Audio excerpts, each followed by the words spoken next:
La bona cuina de Paqui Tomàs. Ave César. Benvinguts a la bona cuina de Paqui Tomàs. Els que han de morir te saluden. Avui a nostres cuinarem un emperador escapatxat. Per tant, necessitarem un bon emperador mediterrani. Au, Oscars, agafes la màquina dels temps i cap a Roma. Però, Paqui, no en tenim de màquina del temps. Calla, Oscars. Du-me un emperador o t'enviarem de lleons. Apunteu els ingredients, amics nostres. Per aquesta recepta necessitarem ceba, un emperador mediterrani, una mica de juli verd, més ceba, una punyalada per l'esquena, molta ceba, sal i pebre bo. I recordeu que aquests ingredients són per a 4 persones. A la fi, Oscars. Ave emperador.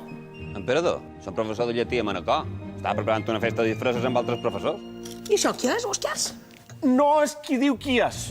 És l'emperador Claudi, que se fa beneit. Ah, bueno, ja saps què te toca fer. Quid pro quo. Tu també, Oscars! Amics nostres, ja sabeu que perquè el plat quedi més saborós heu de matar l'emperador per l'esquena i a traïció. 20 minuts després... Saborosa, Oscars, i ben baratet, amics nostres. Au, és hora d'acomiadar el programa. Però abans d'acomiadar el programa, m'agradaria xerrar de bolets. Parlarem d'un plat de... Un plat de res, perquè així serà més barat i més lleuger, amics nostres. És que, Oscars, no tenim més temps. A la televisió els temps, això. Ai, per què? Que no te quisarem mai. Fins la setmana que ve, amics nostres.